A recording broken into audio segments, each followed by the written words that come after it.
let's try a little experiment. I'll show with hands how many people like the banging of the pots and pans better than the guitar melody.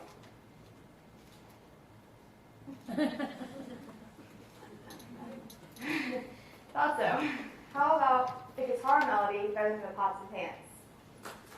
Oh. Okay, let me ask you a different question. How many people wanted to gouge their eyes and ears out when they heard the banging of the pots and pans?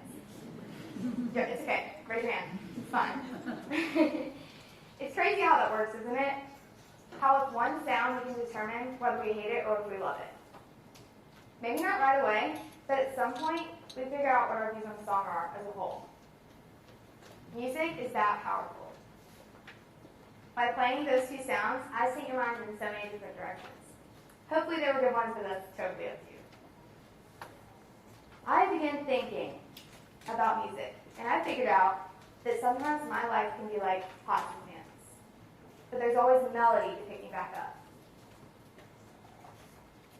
I've also figured out my guitar is one of those melodies, but it started to create a sense of curiosity in me. How could such a small instrument be able to get rid of all the pots and pans of life? I did a little bit of research, and I figured out this is our human brain at rest. As you can see, there is not a whole lot of action going on in this picture. I did a little bit more research, and I also figured out this is our brain's reaction when it listens to music. A small note can stimulate our brains in so many ways. The reward center in the brain responds to music, a brain structure called the striatum. In fact, it releases the chemical dopamine, which is a hormone associated with pleasure. This can determine whether a song is sad, happy, or just plain weird. Another structure in the brain that is associated with movement is called the cerebellum.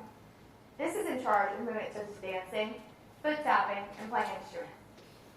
The way I look at this part of the brain is it's responsible for all the uncontrollable dances we perform today. And I bet we can all agree they make us look like the most ridiculous person on the planet. And, I mean, if you need reference, just look at my dad. Front row. See a match. Our brain is responsible for the many things we do in life today. And it's responsible for the way we respond to music. So if the brain is responsible for whether we think a song is sad, happy, or weird, then what if I told you that there is a way to use music as a form of therapy? Crazy, right? How could that be? Do you remember that time in kindergarten where we went to music class and there was always one part we enjoyed? That's right, I'm talking about the xylophone. We waited all day to see him play this instrument. Let's face it, we don't remember anything from elementary school except for how to hold the mallet instead of the xylophone. But if you don't remember this instrument, then I bet you'll remember this one, the triangle. We fought over this instrument. We dreamed about this instrument. Heck, we even wanted one for our birthdays at some point. And of course, by we, I mean me. Seriously, I would walk into music class, or really run. I would run into music class just so I could play that instrument. Why? Because it made me happy every single time I played it. But not only have I found the joy in playing an instrument, but also children with autism have found this joy as well. Here's what we know about music therapy and autism. Music is engaging and enjoyable for children with autism.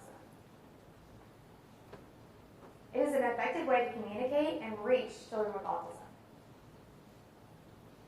It seems to be able to improve social skills, behavior, anxiety, and more. It might be the one thing that will be able to reach a child with autism when nothing else will.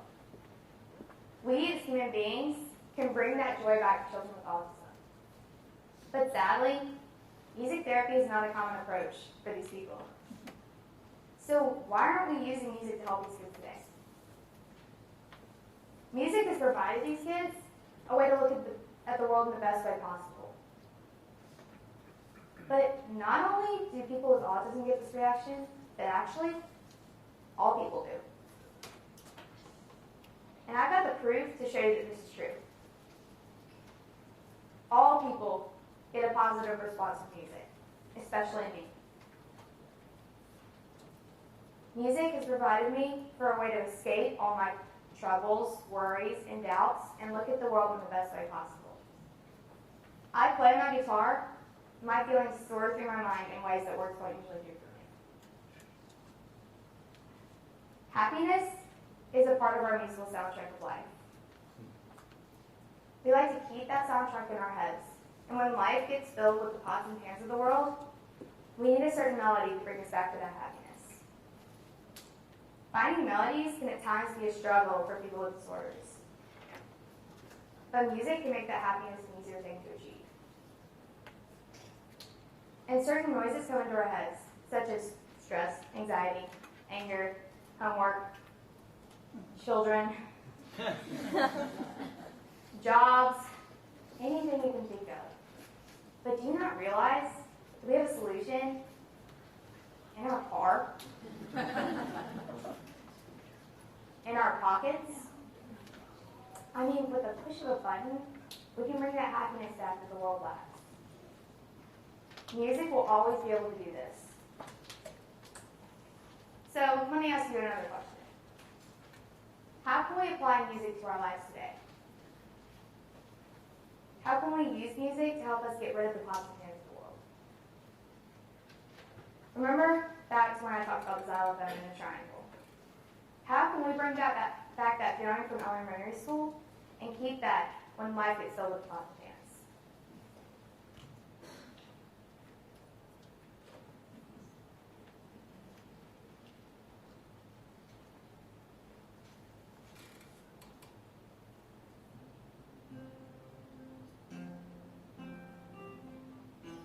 Because after all, which noise would you rather have in your head?